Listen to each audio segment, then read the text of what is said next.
minted pea and spinach soup. Boy, is that a mouthful, but it tastes delicious, and that's what I'm going to show you how to make today. This is called Bowles Apple Mint. It's a spearmint with a slightly fruity flavor to it.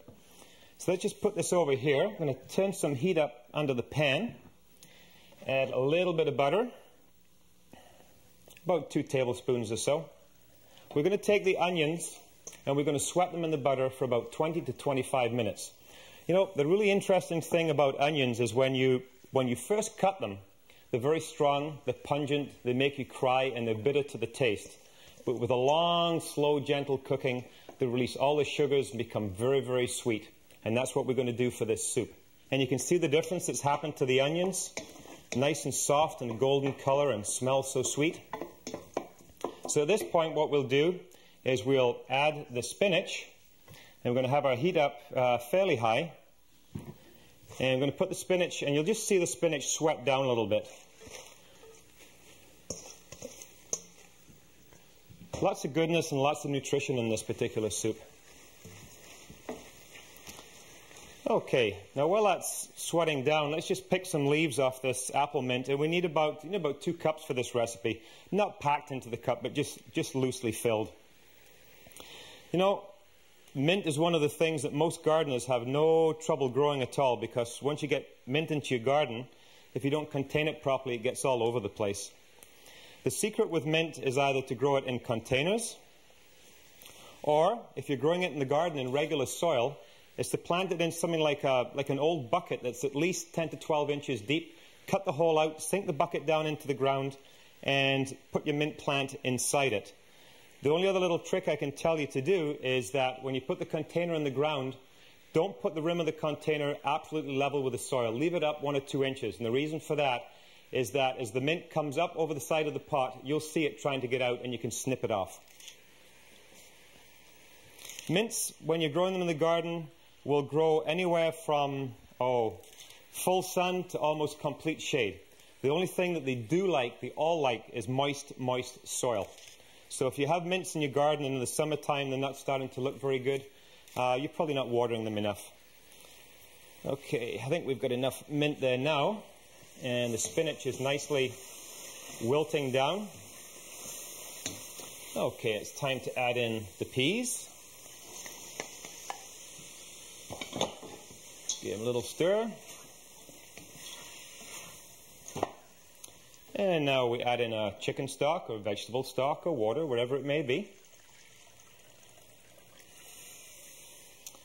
So right now I'm going to stir it, I'm going to bring it to the boil, and then I'm going to simmer it for about 10 minutes with the lid on. Okay, so now we're going to add the mint into the soup. And the reason I'm putting the mint in towards the end of the cooking process is that, and this is true with all fresh herbs, is that the volatile oils are right on the surface of the leaf. And if we cook it for too long, the oils will evaporate and come up into the air. So what you end up with is a kitchen that smells delightful and a soup that really isn't that great. So it's going to be 2-3 minutes in there, and that's it. The next thing to do is strain the soup and put it through the food processor. And when you're dealing with hot liquids, it's a really good idea to always pour away from yourself. The reason I'm straining and separating the liquids from separating the solids from the liquids is that if we put everything in the food processor together, it'll just chase itself around. We won't get a really nice fine puree. I just like to share a little story with you that I read many years ago from Greek mythology. And apparently when Persephone found out that Pluto was in love with Minthy, jealousy burnt within her, so she changed Minthy to a lowly plant. And Pluto couldn't undo the spell, but he softened it somewhat, so that the more that Minthy was tread upon, the sweeter she would smell. And I think that's kind of cute. Anyway, this is almost strained through here now. And we'll bring the food processor bowl over to the pot. And we'll put the solids in. Just take me a minute to do this, little messy.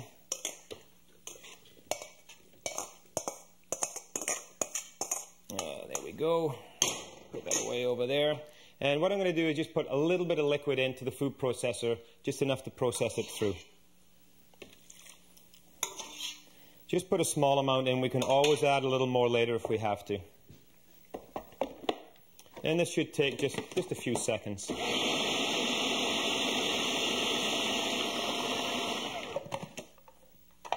Just add a little bit more of the liquid into there. It's almost done.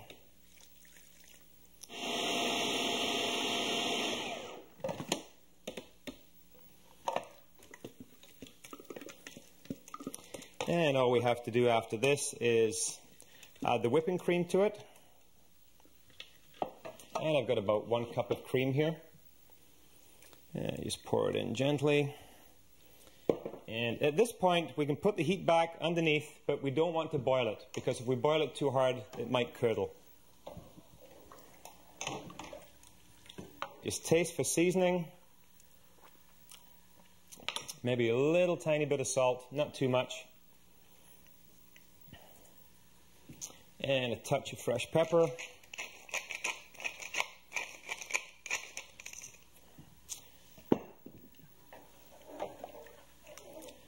And that's it. Minted pea and spinach soup, my wife's favorite soup, and I hope you enjoy it too. Mint is one of the more popular herbs because it's so versatile.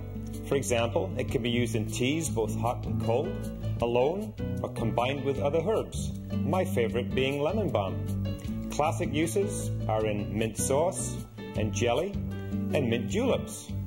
Popular with adults and children alike, as it is found in many confectionaries. And don't forget, folks, if you overeat, a cup of peppermint tea will fix you up.